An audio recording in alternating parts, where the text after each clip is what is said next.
Hey guys, this is Issues with Toddy One Skip. I am Toddy One Skip. Welcome back to my channel, the place that we hang our community. Yeah, guys, almost 15,000. Thank you so much. And we're headed towards the weekend. It's Friday coming up. It's a Friday. Yeah. Guys, Stefan Stearns is not going to be facing trial until September 2025. They tried to get it 2027. But the judge said, no.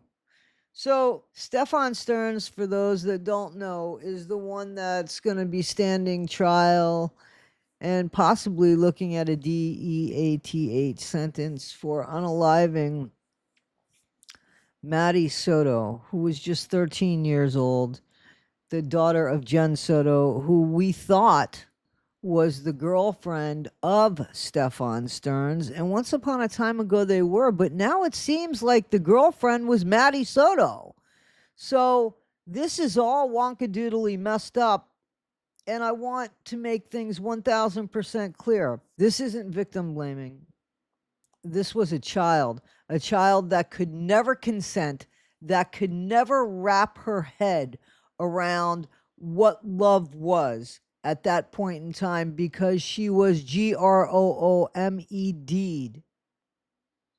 for about 4 or 5 years by this guy. Okay. But I do think she thought that she was in love. And I said that on the last video that I put out, which was a while ago. And a few of you said, hey.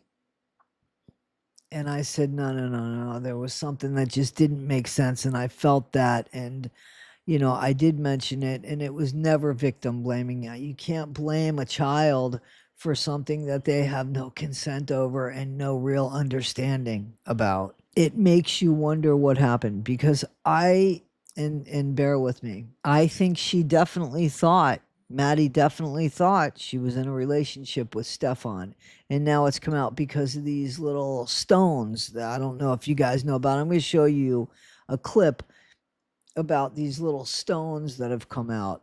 But I'm also going to show you, and this is the thing that irritates me and bothers me more than, obviously not more than the crime. So Jen Soto supposedly has been put into some sort of institution. I don't know what kind of institution. I don't know if she's actually in an institution. Jen Soto, I believe 1000% knew this was going on, because she made the Woody Allen comment about the one thing that she feared was that there was going to be a Woody Allen scenario like this. Why did it even come up, the Woody Allen scenario, where the daughter falls for the stepdad and they leave together and they leave Jen Soto all alone? That was something that really bothered Jen. If there's nothing going on between your 13-year-old daughter that you're letting sleep with a grown man, where'd that comment come from? And I still don't understand why the hell Jen Soto is, breathing free oxygen, where I think she should still be incarcerated. This shouldn't have been a voluntary move. This shouldn't have been a voluntary move at all. So I'm really upset about that. And that's injustice for Maddie.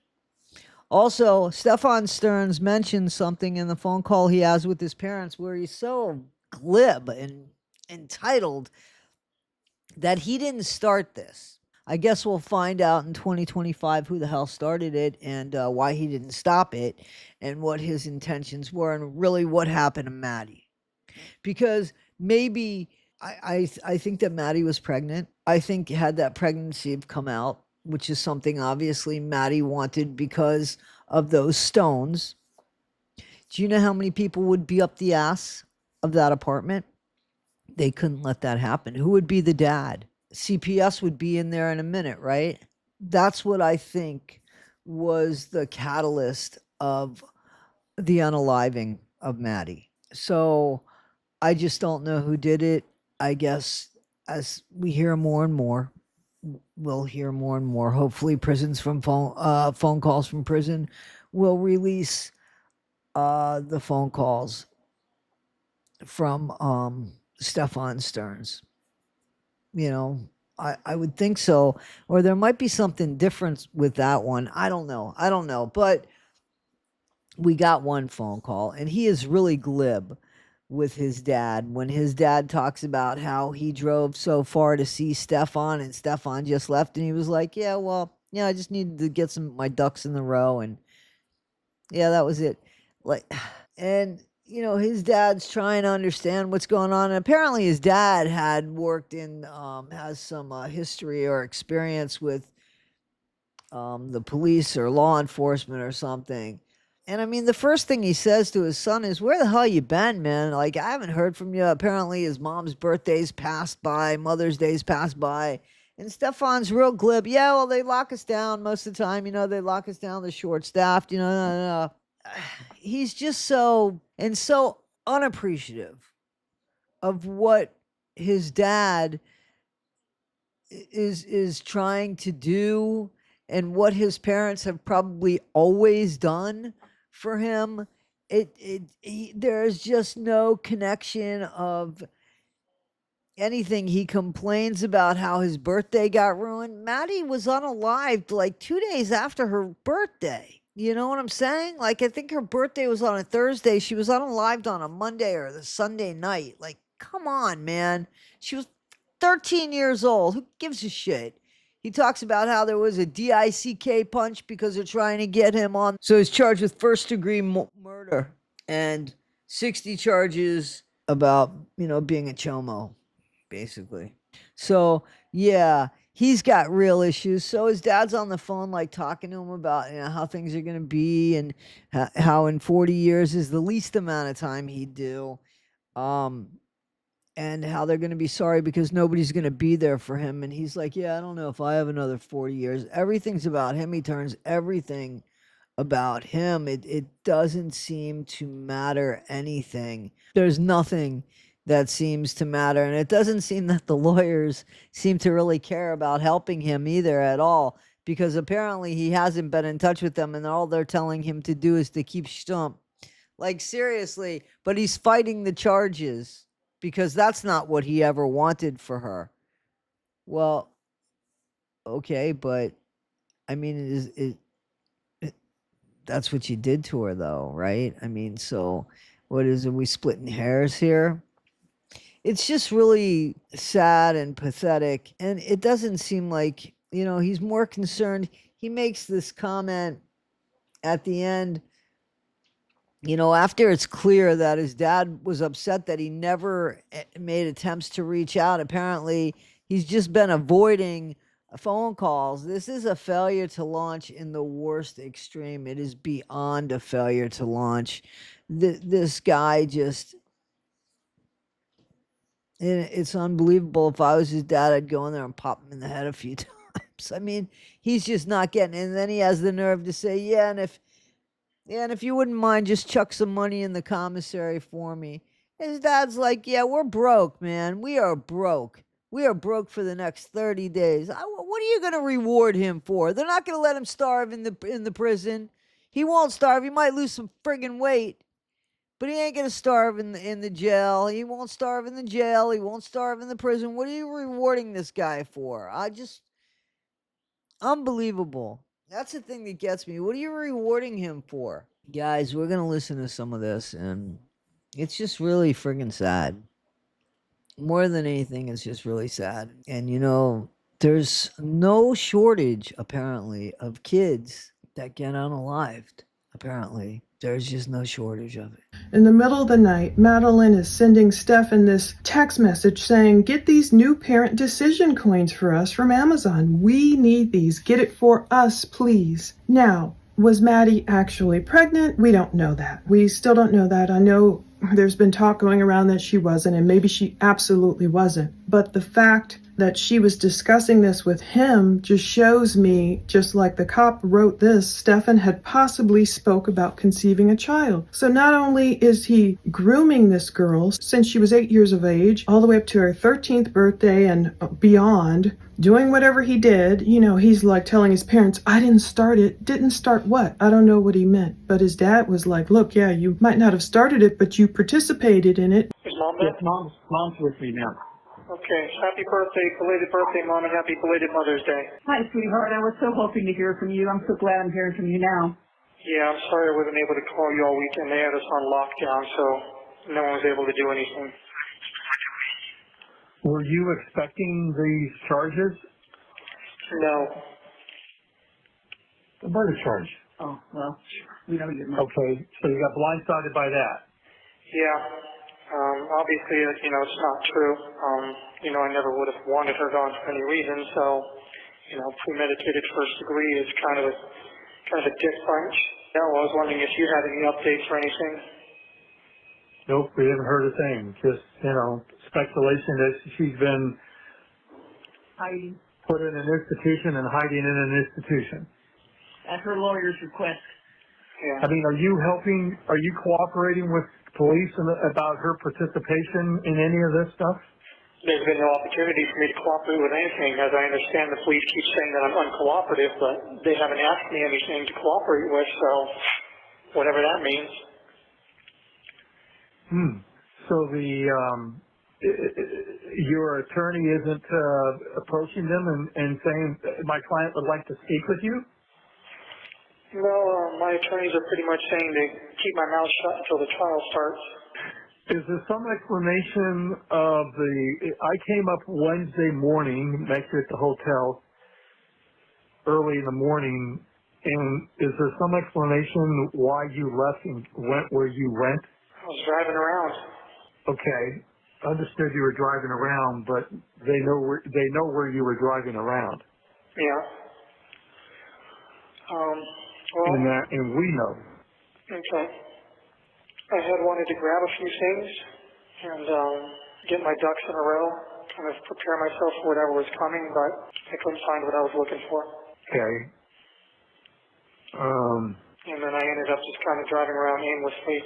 He's so casual. He's so glib. And whatever he's chewing on, it's like right in the phone. Like you hear it right in the phone. He's like, well, I had to get my ducks in a row, and because of anything that might have been coming. His dad drove all the way to the hotel to be there. And he says, yeah, I wanted like an ally there. He wasn't there when his dad was there. His dad got there. They spent maybe 30 minutes together. That was it. The guy's drive was longer. It took the guy longer. And he goes back to where the dad lived. It was really... They think that maybe he did that to get rid of like some stuff on his Google Drive. Fail. They got all that shit off that Google Drive. All that. I mean, you asked me to come up, and we hardly spent 35 minutes the entire time I was there throughout the entire day. And it's like, I wasn't sure why I was there, and then I was caught off guard by what happened later that afternoon, and obviously I haven't seen you since. Yeah, well, I just felt like I needed an ally there. They had the same voice. Copy of your birth certificate for Sheila Marino and for your case. It's the mom. We're trying to get hospital records from... The dad and him have the same voice, eh? TBI, but Sarasota Memorial says you were never a patient there, so that's ridiculous because we know you were. Yeah. And, were you able to find my Social Security card? Yes. Good. I presume it was probably in that mouse toy box with everything? I don't know. No, it wasn't. It's in my... No, I don't recall where it was, but it wasn't. It wasn't there, but... I don't remember if you had confirmed or not. Were you able to find my watch? The watch is a sad situation because So he was accused of or they believe that he stole a Rolex. Little silver mouse we already toy. had your Social Security card, so From the why family. did you think we needed... I already knew your number. I don't know why you think we need to find the card. Just in case I was going to need it in the future. Okay. Well, we have that. How long I'm going to be here, or if or when I'll ever be released, or if you guys are going to be around at that point. But, birth certificate, Social Security card might be things I'll need in that case. Well, the penalty for the crimes you have been charged with carry a minimum 40-year sentence. So obviously we're going to be gone. Rick will be gone. We'll all be gone. I mean, we're sad about that, obviously, He ain't getting out. because there won't be anybody here for you when you come out. He ain't getting out. Yeah, and I'll be lucky if I have another 40 years left in me either, so. Yeah. A chomo? A chomo in prison? A chomo? I wish there was a way that, you and I can have a conversation, all of us could have a conversation to understand what's taking place, They want to this came about, understand. how you arrived here, because it would help us better understand the situation, because we're at a loss for understanding how all this came about. I mean, we're just totally baffled. Well, I didn't start it. Well, you didn't start it, but you participated in it, which is just as bad as not starting it, but that's for another day. Again, I don't know. How about you just wouldn't if do it at all? You'll visit with me or something, maybe we can find some way to talk. I don't know. I think we're always going to be recorded, so there won't be an opportunity to do that. Now, we have to make arrangements I guess for we'll you to find sign out off at on the a power trial. of attorney so we can do something with this car. Yeah. And I would have to bring a document over. They won't even let me see you. I would just hand it to the classification officer. He would bring it in, you sign it, they would notarize it, give it back to me, and I would leave. Okay. I think I just got the 1 minute warning. Okay. So yeah. Give them whatever you need, and I'll sign whatever I need to sign. In the meantime, I'll try to call back in the next couple of days and we'll talk some more. If you wouldn't mind putting a little more money in my commissary as well. Just put a little bit of money in my commissary, folks, because I've been a good boy. I've been a good boy. And, and they tell him, man, we don't have anything for the next 30 days. Like, they are dead ass broke, basically. The nerve. Why send him anything? Why give him anything? He doesn't need anything. The only thing that they could do for him is give him comfort, is send him luxury things in jail. That's it. Give him a little bit of food for honey buns or those friggin' root beer barrels. He doesn't need that. And they're not going to starve him. Okay? He's got clothes. Yeah. Oh, who cares? He doesn't need to really have long johns. He's in the state of Florida. I would cut him off. What are you giving him anything for? Because all you're doing is giving him luxury items now that he's in jail. Because everything else they've got for him. So, seriously, you might as well be rewarding him. Stop. There's nothing you could do for him there. Guys, what do you think about this? Like, we're going to find out what happened with Maddie Soto. I don't know if it's going to be in September. It just seems really like 10 months. I don't know. Maybe something. Maybe it will. Hopefully we'll move it that quickly, but there's an awful lot to this. And I'm hoping that we see Jen Soto incarcerated before that time as well, because I think she definitely, come on, she was so involved. I mean, it's the writing's all over the wall. I just don't understand that. I really, it's puzzling, not just me, but a bunch of people. Why isn't she incarcerated? And poor Maddie, didn't even have a chance. Just didn't even have a chance. All right, guys, this is Issues with Toddy One Skip. I am Toddy One Skip. Always, thank you so much for allowing me to be part of your day. And don't forget, be better today than you were yesterday. Not half as good as you'll be tomorrow. Always be kind. All right, guys, take care. Guys, you asked for them, and they have arrived. Here they are. And they say, be better today than you were yesterday, but not half as good as you'll be tomorrow. Guys, Cash App is inside my description, and or PayPal, also in my description. Guys, $4, and I'll mail them to you. If you're out of the country, $5. Guys, just make sure that you send your address with it. In the memo, you should put your address. Inside is embossed. It says Toddy One Skip.